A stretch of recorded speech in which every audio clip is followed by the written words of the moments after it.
Alhamdulillahirrabbilalamin. Assalatu wassalamu ala asrofil anbiya'i wal mursalin wa ala alihi washabihi ajmain. Amma ba'du. Ya, jadi sebagaimana tadi disampaikan, ini adalah yang ketiga. Mungkin secara sepintas saja saya ingin mereview kembali. Yang pertama itu, sesi pertama itu ingin menyampaikan bahwa seluruh isi alam, kemudian demikian ukuran yang sangat luas, sangat besar. Jangankan kita, bumi kita aja nggak ada artinya. Dan keanekaragaman yang demikian tak berhingganya, itu berasal dari bahan yang sama. Nanti kita ini lagi bahan yang sama itu apa. Itu yang pertama. Jadi apakah ada batu, ada debu, ada air, ada makhluk hidup, segala macam itu bahannya sama. Yang waktu itu disebut sebagai quark dan boson.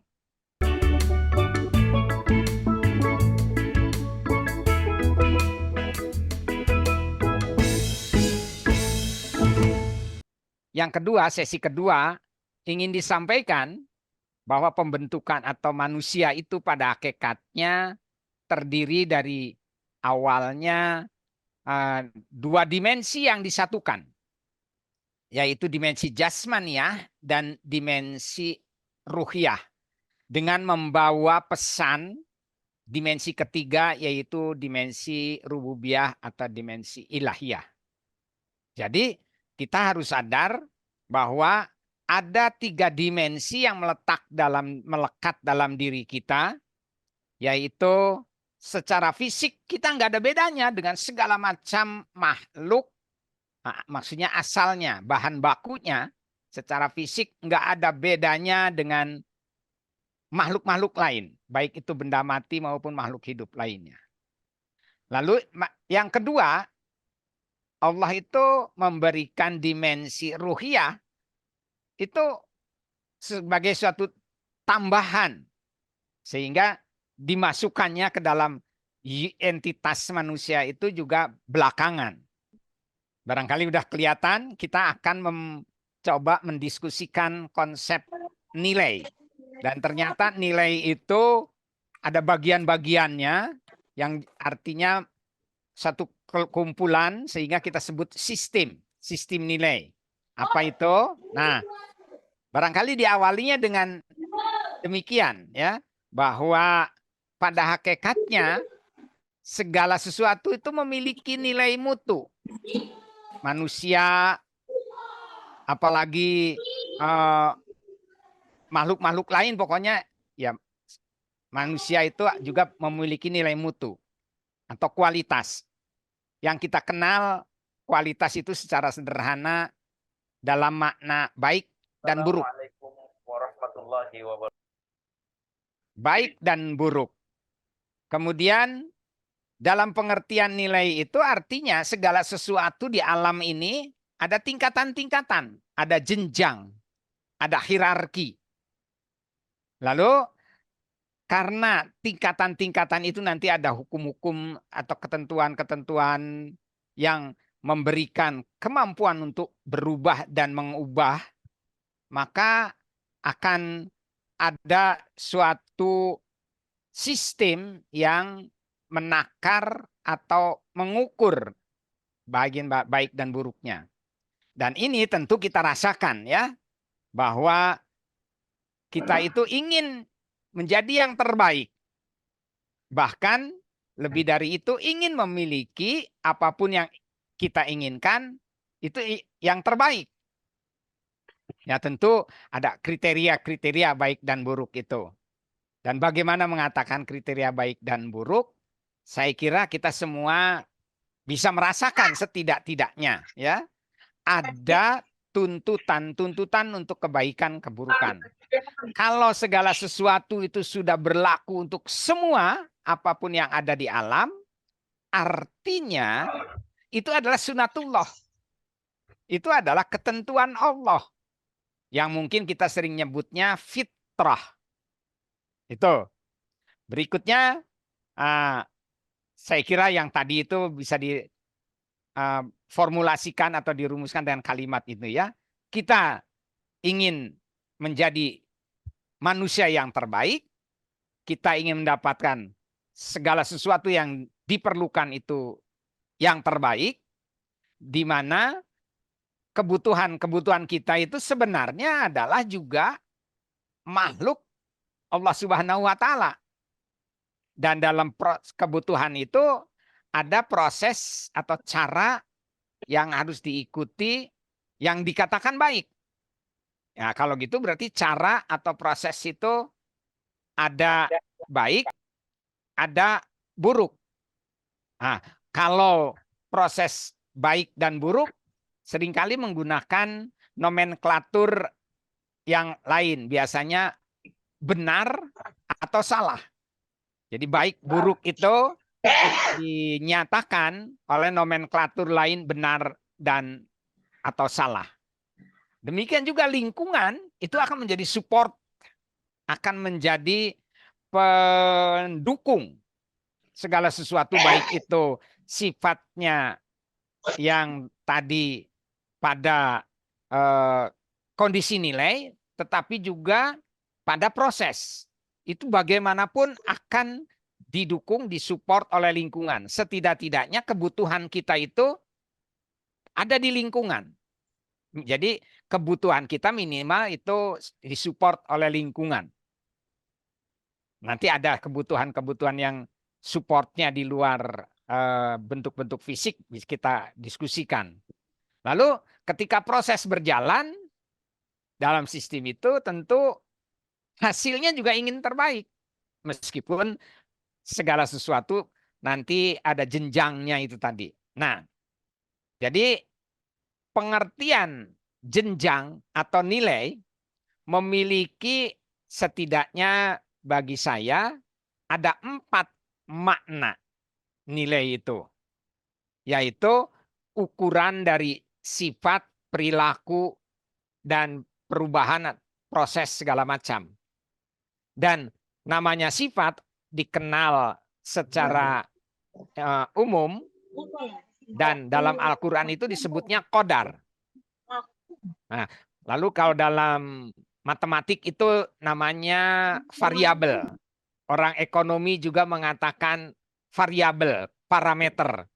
Orang fisika mengatakan besaran. Itu maksudnya adalah qadar. Jadi qadar itu sifat yang mempunyai jenjang atau hierarki atau tingkatan. Sehingga dengan nilai itu akan menjadi ciri atau identitas sesuatu. Sesuatu dikatakan baik atau buruk itu dari qadarnya, dari sifat-sifatnya. Lalu tadi memiliki nilai, jadi membangun hierarki atau jenjang. Dan yang lebih dari itu, karena adanya perilaku interaksi, melahirkan sesuatu yang baru prosesnya itu. Sehingga menimbulkan diversitas. Nah, dalam proses ini, karena ada suatu jaminan dari Allah, ya mungkin kita belum bicara nyebut-nyebut Allah dulu. Setidaknya kita mengetahui ada jaminan yang lebih baik itu dihargai dari lebih baik dari yang buruk. Yang paling baik itu paling dihargai dibandingkan yang lain-lainnya. Jadi di situ akan membangun keunggulan. Dan keunggulan itu diciptakan melalui proses kompetisi. Nah, nanti kita bahas pada sesi yang lain konsep kompetisi dan kemitraan. Ini. Lalu yang keempat, bahwa dengan adanya jenjang dalam qadar itu memfasilitasi proses. Jadi kompetisi itu difasilitasi oleh lingkungan dan boleh disebut sistem di situ, ya. Proses yang supaya berkelanjutan, terarah, maka ada fasilitas yang dihadapi itu untuk membangun kualitas. Nah, secara umum dapat disimpulkan seperti gini, segala sesuatu itu untuk menjadi yang terbaik itu melalui suatu proses yang setidak-tidaknya tadi dikatakan perilaku kompetisi. Jadi kompetisi itu sunatullah.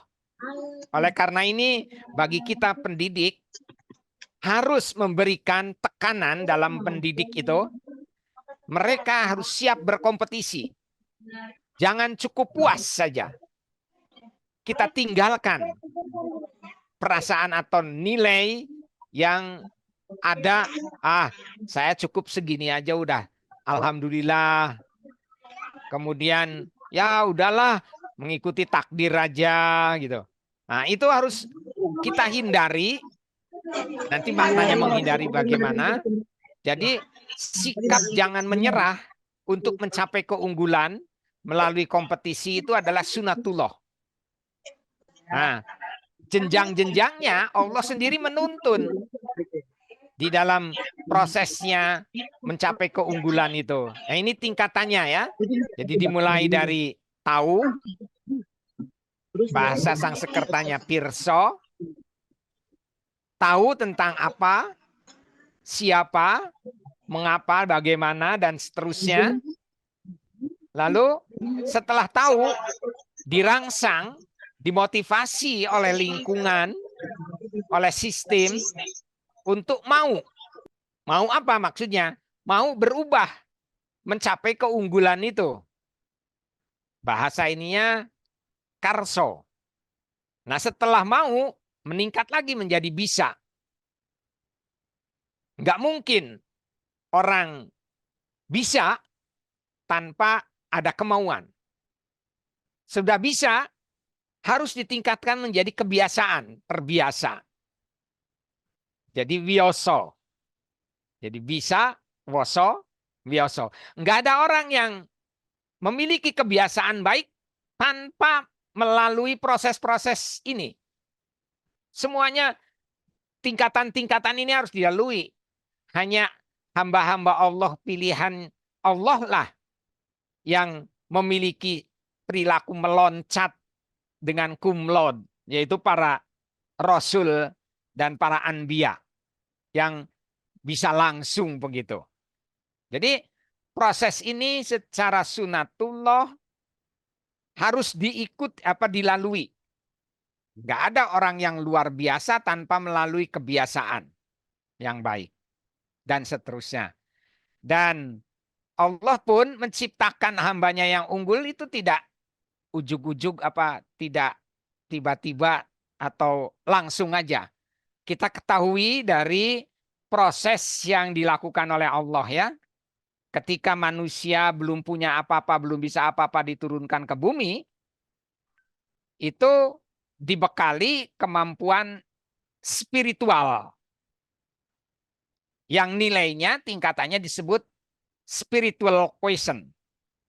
Kehidupannya hanya banyak bergantung pada alam, sehingga membangun kehidupan masyarakat itu dengan nomaden, berpindah-pindah tempat. Dan di situ tentu potensi-potensi yang lain mungkin belum muncul, belum tumbuh.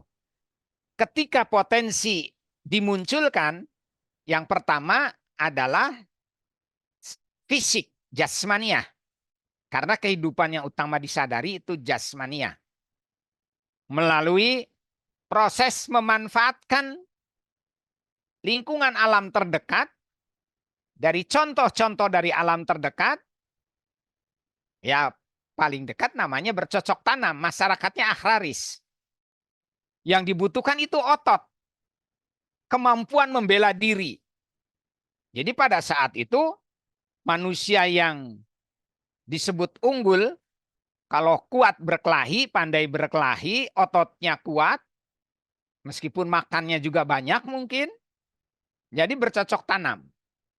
Tetapi tetap akan dinyatakan lebih baik atau terbaik lagi kalau spiritualnya memang ada. Sehingga spiritual quotient itu merupakan ukuran fundamental harus ada pada setiap manusia prosesnya. Kemudian ketika manusia mulai mengembangkan ilmu pengetahuan yang kemudian diimplementasikan dengan teknologi, lalu memproduksi sesuatu, ukuran manusia bertambah dengan tingkatannya disebut intellectual quotient, IQ. Lalu karena produksinya meningkat, muncullah masyarakat industrialis. Demikian ketika industri telah ini mampu memproduksi sesuatu dengan melebihi kebutuhan masyarakat sekitar yang dekat, perlu menjual, berdagang, membangun entrepreneur, membangun masyarakat entrepreneur, berbisnis, tidak cukup hanya intelektual, dinilai juga emosionalnya, kesadaran bermasyarakat yang mampu menghargai orang lain, simpati atau empati. Itulah emotional quotient menjadi landasan bagi masyarakat yang berbisnis. Dia nggak akan, ya, yang baik itu nggak akan pundungan, apa pundungan itu patah semangat dengan dikatakan, wah ini produknya kayak gini, jelek, segala macam. Tapi justru apa yang disampaikan itu menjadi kritikan untuk membangun lebih baik lagi. Itu masyarakat entrepreneur. Dan tentu emosional ini penting, intelektual juga tetap penting, physical question juga penting, spiritual juga menjadi landasan semua. Saat ini kita memasuki sudah era 5G, era digitalisasi. Itu lebih-lebih lagi. Hoax sudah menjadi dimensi yang lebih luas dari kemampuan berbohong atau membohongi orang banyak. Manipulasi-manipulasi dalam bentuk promosi-promosi yang kita ketahui advertensi atau promosi iklan itu, kebohongan-kebohongan bisa mengkamuflase demikian banyak. Maka meningkat lagi yang disebut multiple question, itu ditambah lagi seperti drift, endurance, nggak mudah patah semangat, nggak mudah putus asa. Itu yang harus ditingkatkan juga, diberikan kesadaran. Karena apa? Kalau zamannya masih akharis apalagi gitu, ya bentrok perselisihan atau caci memaki hanya terjadi antara dua orang atau di dalam rumah tangga atau di dalam kelompok kecil itu. Tapi kalau sekarang, apalagi barangkali sekarang lagi zamannya pemilu ini, wah, itu diumbar kebohongan, maka yang sebutlah terkena itu menjadi jauh lebih banyak. Jadi kasarnya ada multiplikasi dosa, ada multiplikasi keburukan yang di ini. Jadi kasarnya kalau Rasulullah mengatakan menggibah atau memfitnah orang lain itu sama dengan makan bangkai teman sendiri. Wah, sekarang makan bangkainya bukan main, lahapnya gitu istilahnya. Jadi inilah kualitas manusia yang Allah terapkan dalam kehidupan, makin lama makin yang disebut uh, luasnya dimensi dan tingkatnya jenjang-jenjang itu menjadi makin uh, nampak jelas. Itu jadi kualitas yang harus kita sadari. Kemudian saya kira ya ini sekedar refreshing, apa sekedar referensi maksud saya dari ayat Al-Qur'annya ya. Walillahi ma fis samawati wa ma fil ard. Artinya ya kita harus sadari bahwa sebenarnya referensi deduktifnya dalam Al-Qur'an itu dimulai dengan kita itu semua milik Allah. Nah, kemarin baru sedikit-sedikit gitu, tetapi nanti akan makin perjelas bahwa sains itu bukan hanya menjadi karakter atau menjadi basis Yang nah yang ini akhlak, kan. tetapi juga sains itu menjadi basic tauhid karena memberikan penjelasan-penjelasan yang lebih universal, baik dalam dimensi jasmaniah, dimensi ruhiyah maupun dimensi rububiyahnya. Kemudian ini barangkali secara umat atau umum atau komunal dinyatakan dalam konsep terbaiknya itu adalah khairul umatan ukhrijat linas, ya. Dengan tentu kriterianya yang disebut di dalam surat Al-Imran 110 ini hanya dikatakan ta'muruna bil ma'ruf wa tanhauna 'anil munkar wa tu'minuna billah. 3 itu. Tapi makna dari kemampuan kita untuk bisa mengatakan ini baik, ini buruk, mengajak kepada yang lain ini baik, ini buruk, mencegah orang lain berbuat buruk, harus tahu betul baik dan buruk. Dan baik dan buruk itu pada hakikatnya adalah basisnya sains, ilmu pengetahuan. Sebab kita bisa mengatakan ini baik, seberapa tingkat baiknya, hanya ilmu pengetahuan yang akan memberikan ukuran ketidakpastian, ketelitian. Itu pendaftaran resminya ini itu. biasanya masuk link. Nah, Ilmu nanti pengetahuan. masuk aja. Kemudian ilmu pengetahuan yang mengatakan baik dan buruk demikian luas dan memiliki sisi yang disebut pedang bermata dua, maka supaya tidak terkecoh Allah mengatakan yaitu keyakinan pada Allah. Wa tu'minuna billah. Pengertiannya itu. Lalu saya kira kemarin sudah disampaikan, ini sekedar mengulangi dengan ada tambahan parameternya, ya. Jadi namanya baik itu ya dalam pengertian seluruh dimensi. Baik jasmaniahnya, fisik, ya. Physical question. Nah, namanya baik itu fisik bisa disebut ganteng, proporsional, sehat, dan sebagainya. Itu ukuran physical question atau dimensi jasmania. Dimensi ruhiyahnya, IQ-nya, akalnya ya harus baik, luas. Orang nyebutnya cerdas. Lalu emosi itu dimensi rasa, yaitu emosi yang kita kenal dengan sabar dalam menghadapi sesuatu yang tidak menyenangkan, tetapi juga tahu diri atau menyadari keterbatasan di dalam mendapatkan kelebihan-kelebihan atau yang lain sebagainya.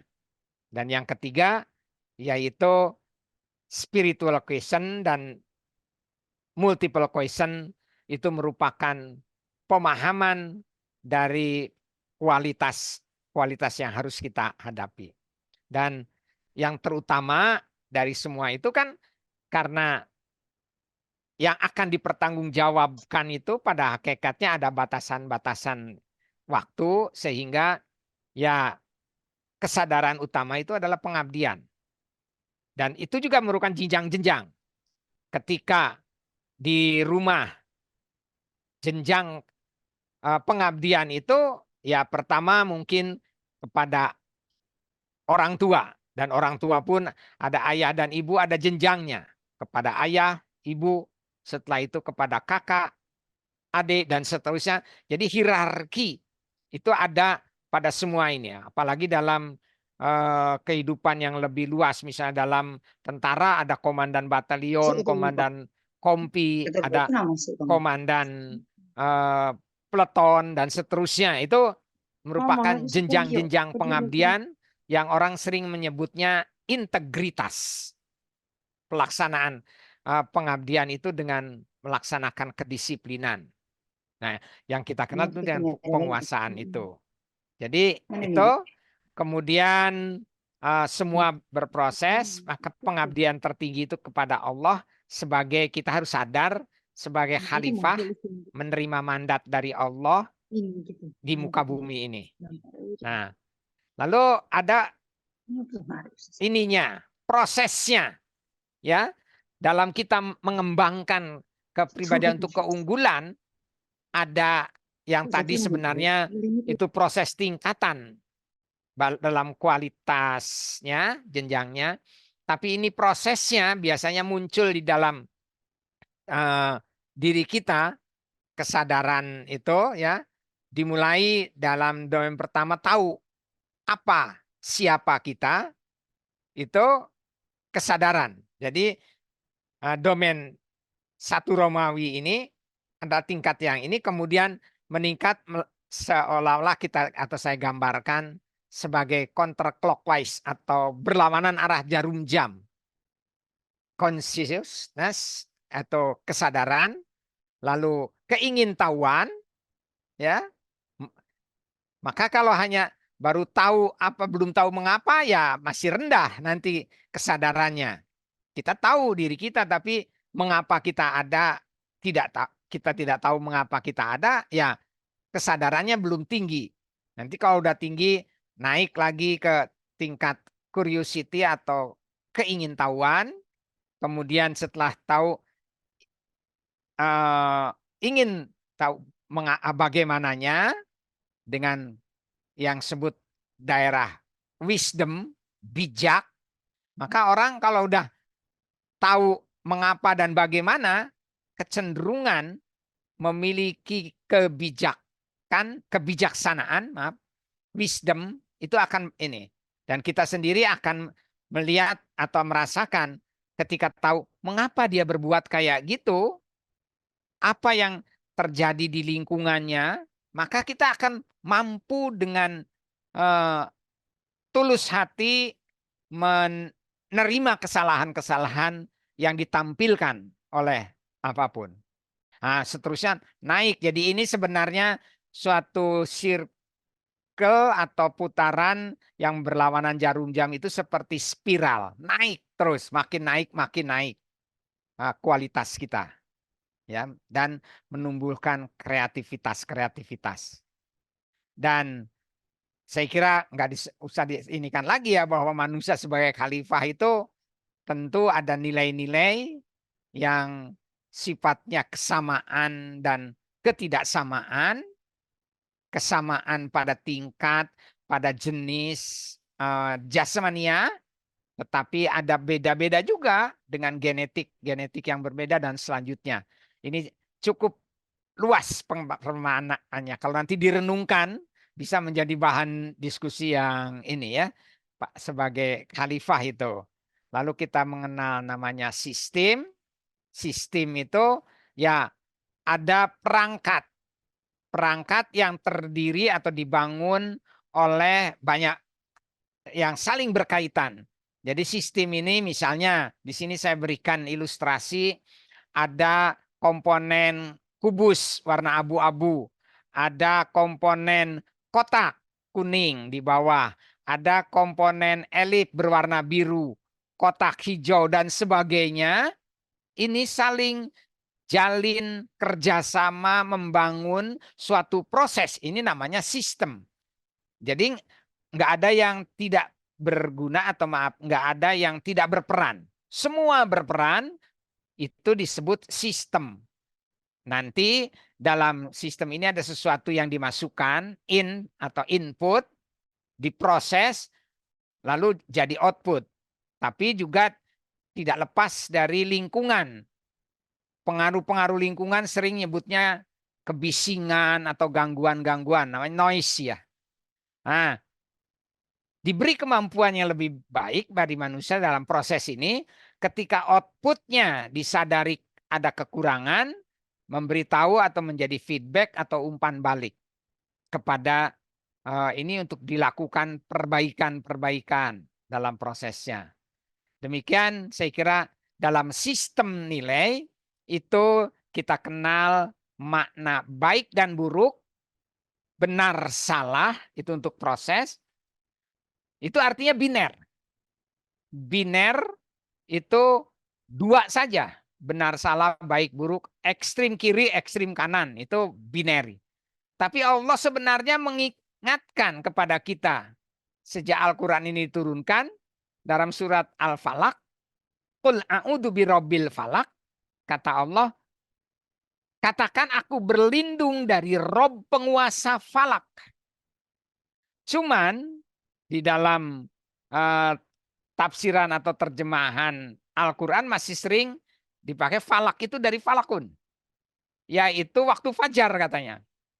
Padahal kalau dilihat ayat berikutnya, min syarri ma khalaq, pada semua ciptaan-ciptaan Allah, itu artinya peringatan dari Allah mengandung sifat falak yang dikuasai oleh Allah.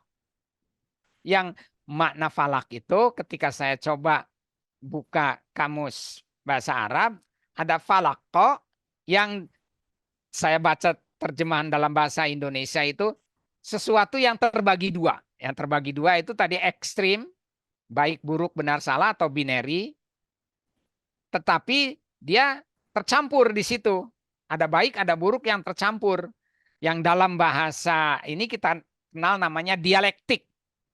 Maka pada seluruh ciptaan Allah, apapun makhluknya, selalu tersimpan nilai baik dan buruk. Sebagai contoh aja, kita beli makanan dibungkus, apakah itu kertas atau plastik atau daun. Yang kita beli makanan, yang kemudian makanan itu yang kita perlukan dikiranya. Tapi setelah itu bungkusnya dibuang karena nggak berguna. Nah, membuang bungkus itu sembarangan bisa menimbulkan keburukan. Apakah nanti solokannya jadi mangpet, atau kalau busuk jadi bau, atau lain sebagainya. Tapi kemudian dimunculkan daur ulang. Lahirlah profesi pemulung, lahirlah produk-produk baru yang bermanfaat. Jadi nama baik dan buruk itu bergantung pada ruang dan waktu, kapan dan di mana, itu dihadirkan oleh Allah, sehingga Allah nanti mengingatkan, itu buruk. Nanti ada yang diingatkan, begini loh baiknya. Itulah makna falako, dialektik yang hadir pada semua ciptaan Allah. Wa min syarri ghasiqin idza waqab. Ghasiqin itu diterjemahkan sebagai gelap. Waqab itu kan kegelapan. Saya pikir ghasiqin itu adalah ketidaktahuan. Jangan sampai ketidaktahuan itu menjadi kebodohan. Ini suatu ilustrasi bagaimana berlindung kepada penguasa falako untuk kita terus meningkatkan kualitas, meningkatkan potensi, mencapai kehidupan yang tertinggi, unggul, dan proses siapapun pasti menyadari yang namanya unggul di dalam perilaku-perilaku sehari-hari itu adalah kemampuan menerapkan cara hidup, alat-alat yang kita pakai dalam hidup, teknologi itu namanya, menjadi lebih baik. Dan teknologi yang baik itu adalah yang memiliki efisiensi tertinggi, yang mampu membuat hidup kita efektif dan efisien. Jadi itu makna penerapan dari jangan boros, karena boros itu temannya setan. Nah, kemudian wa min syarri nafasat fil uqad, ini keinginan yang jangan terlalu berlebihan, harus bisa diperhitungkan potensi-potensi yang kita miliki sekarang. Jadi sebenarnya ini perilaku bijak untuk tidak bukan ngoyo, tetapi menyadari, jangan sampai kemudian memaksakan diri akhirnya menjadi membahayakan kehidupan. Wa min syarri hasidin idza hasad. Jadi ketika lihat orang atas yang lain baik itu jangan hasad. tapi justru harus menjadi motivasi untuk kita baik, baik, baik, baik. Latar kabun tabak antabak. Nah, ayo harus makin meningkat. Gitulah. Jadi pada umumnya sistem nilai ini adalah sistem yang mengatakan ini baik, ini buruk. Kalau mengikuti kriteria-kriteria di dalam sistem, itu baik. Kalau nyeleweng, melanggar kriteria dalam sistem, itu buruk. Seberapa banyak yang dilanggar kriteria itu, makin banyak yang dilanggar, ya makin buruk. Dan tentu namanya sistem, Allah menciptakan lingkungan-lingkungan sehingga disebut boundary atau lingkungan. Ya, kebaikan pada suatu sistem belum tentu kalau ini bukan di hadapan Allah ya. Kalau sistem Allah itu uh, universal, tapi kalau dalam sistem terbatas, ada batas-batas keberlakuan yang namanya syarat batas atau boundary condition. Dan ini tentu kita sadari ya, baik dalam lingkungan keluarga A belum tentu baik dalam lingkungan keluarga B. Baik di pasar belum tentu baik di tempat kerja di kantor dan sebagainya. Itu ada lingkungan-lingkungan. Dan alam semesta ini memiliki kapasitas yang tak terbatas, jadi kebaikannya universal. Artinya kebaikan yang dibangun oleh Allah itu adalah kebaikan universal. Dan dari sini juga kita bisa menangkap bahwa Allah itu sebagai ukuran. Kalau namanya Allah ya, ininya adalah firman-firman Allah. Referensinya. Barangkali begitu. Saya kira tuntutan pengabdian kita menyadari dilahirkan lemah, bergantung pada yang lain, artinya ya boleh dikatakan nggak ada yang begitu lahir bisa mandiri. Tapi secara bertahap, secara berkelanjutan, kita harus naik, meningkat dari bergantung pada yang lain, bisa mandiri, bahkan menjadi saling bergantung kepada lingkungan itu. Nah, tapi ada ekstrimnya kalau bersifat semau gue namanya otoriter atau menutup diri namanya soliter. Jadi harus ada di sini yang dikatakan umatan ukhrijat itu adalah ta'muruna bil ma'ruf wa tanhauna 'anil munkar. Nah, tentu prosesnya dalam kehidupan itu enggak linier, harus eksponensial, lengkung, ya. Kenapa? Karena itu sunatullah eksponensial itu, ya. Nah, dalam fisik jasmania Allah membatasi meningkat, udah paling kuat, nanti akan turun di usia tua, ya akan makin rendah kualitas fisiknya. Harus disadari jasmania akan dibatasi ininya oleh Allah Subhanahu wa taala, batas waktunya. Tapi kalau ruhiyah tidak. Ini akan harus terus gitu sehingga barangkali kita bisa melihat kalau jasmania itu memang ada yang masih muda meninggal. Ya ini namanya yang A ini masih muda meninggal. Ada yang sudah tua baru meninggal, dianugerahi fasilitas kesempatan itu jasmania berbeda-beda. Demikian juga ruhiyah. Yang terbaik itu dari Allah, la yukallifullahu nafsan illa wus'aha, itu bisa terus naik eksponensial. Tapi tentu iblis nggak akan mau untuk manusia yang kayak gini terus. Maka ada yang digoda. Ketika digoda sudah naik ruhiyahnya, dimensi ruhiyahnya bisa turun. Tapi kalau yang sadar naik. Nah ini namanya husnul khotimah. Masih memperbaiki tobat nasuha. Tapi ada yang digoda oleh iblis, terus nyungsep. Nah, ini namanya su'ul khotimah. Ada yang naik eksponensialnya, masih muda, alim, alhamdulillah. Tapi ada yang baru naiknya agak cepat setelah menyadari usianya lanjut. Kira-kira itu konsep nilainya. Nah, barangkali ada bagian, masih ada waktu, ini bagian yang terakhir. Silakan, masih ada, Pak. Baik. Ya. Nah, ini ada konsep pengertian teratur dan acak. Ya. Saya mulai dari sini. Setiap makhluk tentu punya keinginan. Keinginannya apa? Pada dasarnya keinginan itu adalah keinginan mengabdi kepada Allah Subhanahu wa taala, Sang Maha Pencipta. Makin baik pengabdiannya, makin banyak manfaatnya pada lingkungan.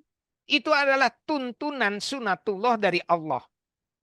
Namanya atom saja, berusaha menjadi yang terbaik, maka berusaha cari pasangan-pasangan atau kumpulan hidrogen, berusaha untuk bergabung dengan oksigen jadi air, molekul air. Kalau sudah jadi molekul air, manfaatnya jauh lebih banyak. Hampir semua ini memerlukan air. Kemudian tanaman juga berusaha akarnya mencari sumber-sumber mineral, air dari bawah tanah. Berusaha untuk dikembangkan akarnya, daunnya supaya rindang, berbunga, berbuah baik. Karena itu adalah pengabdian dari tumbuhan yang akan dijadikan bukti pengabdiannya sepanjang hidup. Demikian juga hewan. Dan semua itu punya keinginan untuk selamat, untuk menjadi yang terunggul, menjadi yang terbaik. Nah, kemudian barangkali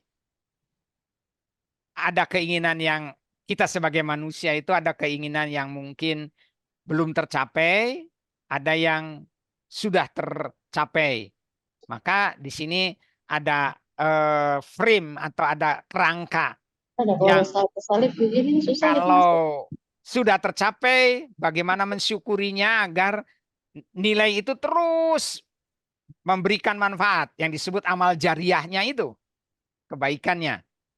Yang belum tercapai, ayo diusahakan dicapai, karena itu menjadi nanti akan ditanya bukti atau makna pengabdian kita, ya.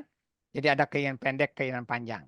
Nah, jadi keinginan sekali lagi bukan hanya pada manusia ya, tapi juga makhluk-makhluk lain. Dan wilayahnya juga berbeda dan punya keamanan. Nah, ini terlalu cepat. Nah, apa itu keinginan? Nah, kita lihat gini.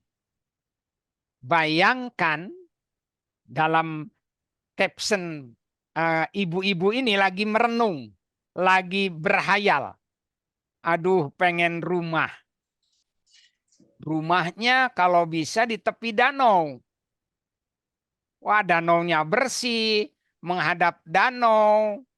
Nanti rumahnya ukurannya sekian. Menghadap ke sana. Jangan menghadap ke situ. Ukurannya sekian. Jangan segitu. Bahannya ini. Jangan yang itu.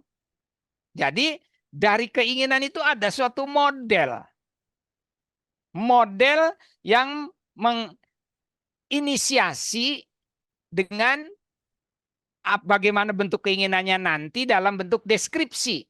Harus begini, harus begitu, jangan begini, jangan begitu. Atau mungkin kalau boleh nggak gitu tapi ya gini, gitu.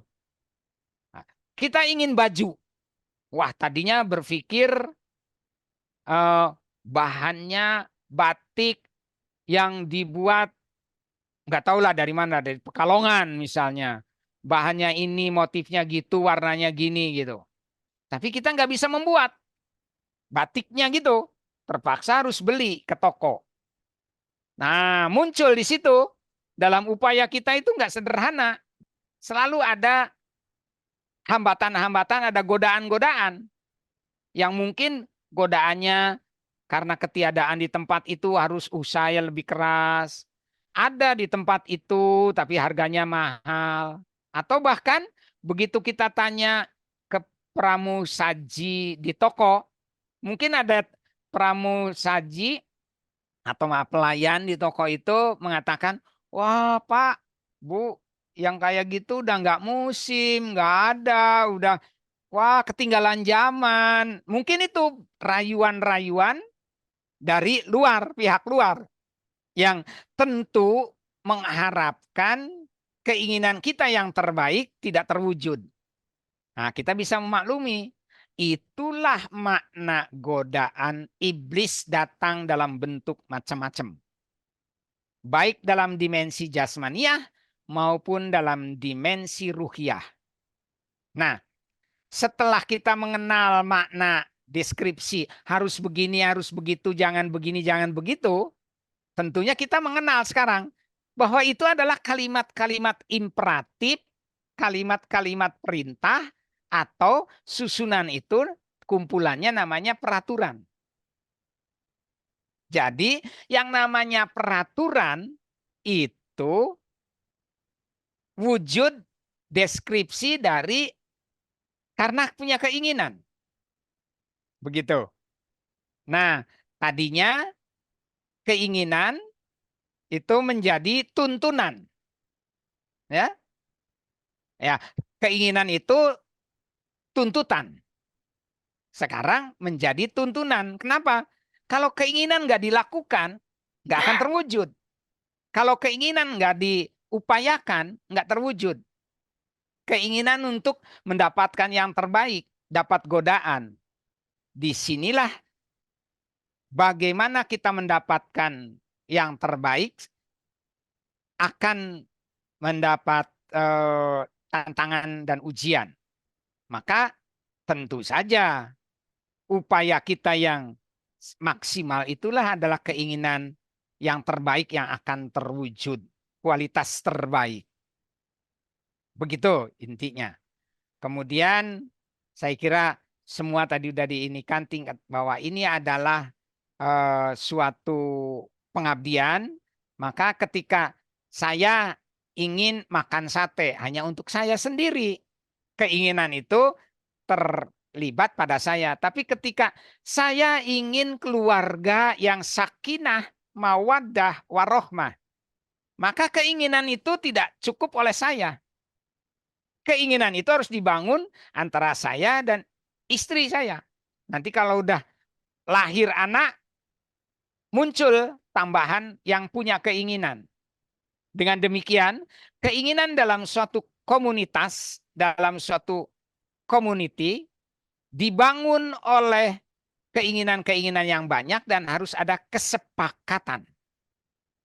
Kesepakatan itu pada hakikatnya juga memunculkan pertama perilaku berbagi. Berbagi itu distribute. Distribute. Yang kedua sifat tanggung jawab, duty. Ketiga pengorbanan. Sebab kalau saya misalnya, ini keluarga sakinah itu harus gini. Anak saya melihat sistem nilai yang mungkin nggak ini, terjadi konflik. Jadi harus ada saling memberi dan menerima, memahami, tentu dasarnya yang tadi tahunya itu harus dijadikan referensi yang baik. Itulah makna pengabdian yang diwujudkan dengan pengetahuan. Nah, sekarang kan tadi kita ingin baik. Nah, yang disebut baik dalam pengertian ketentuan itu adalah peraturan.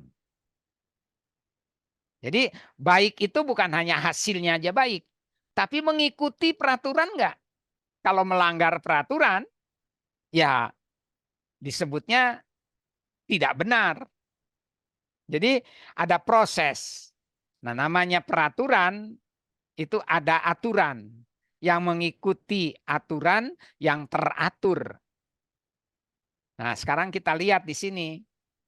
Saya memberikan caption A, B, C, D, E ini. Kira-kira ini pada gambar ini ada yang baik, ada yang buruk nggak? Mana yang baik, mana yang buruk?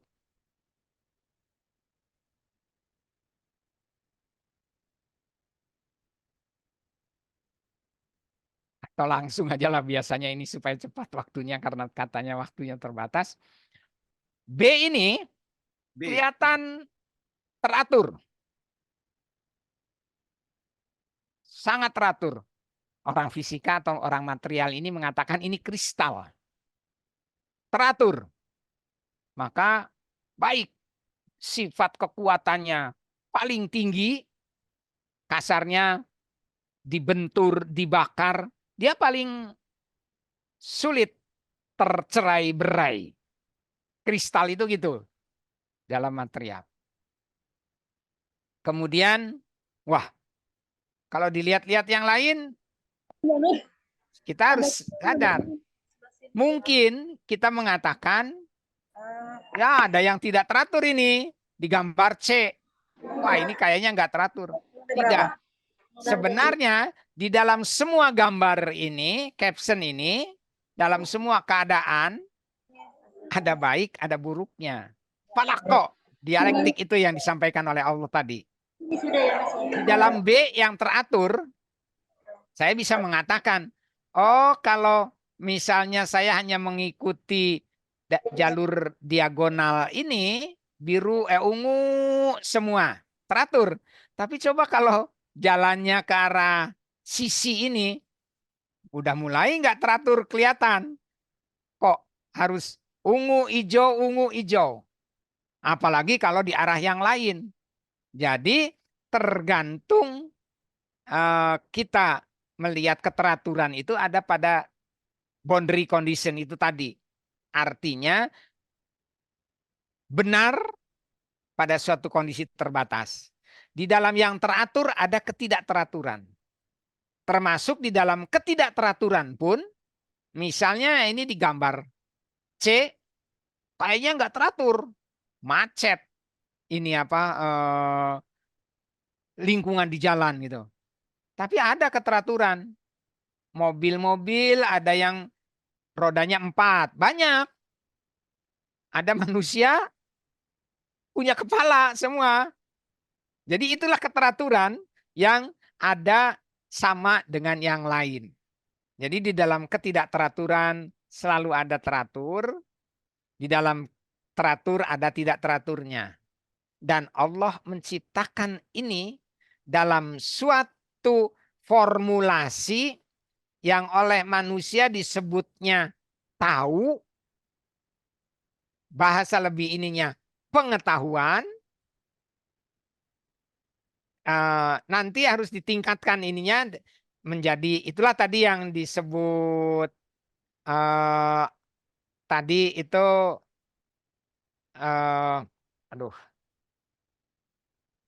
mengembangkan tahu mau bisa itu mencapai keunggulan tadi. Nah ini pembahasan yang gambar tadi itu. Jadi namanya teratur itu Mohon ada waktu, Pak. ya ada ini yang terakhir. Pengulangan itu merupakan keteraturan. Lalu kalau cacat atau bergeser itu dislokasi, ini sebenarnya dibayar ketidakteraturannya oleh tetangga. Nanti barangkali kita bahas lebih lanjut. Barangkali itu saja yang dapat saya sampaikan. Mudah-mudahan menginspirasi dan membangkitkan diskusi ini. Terima kasih.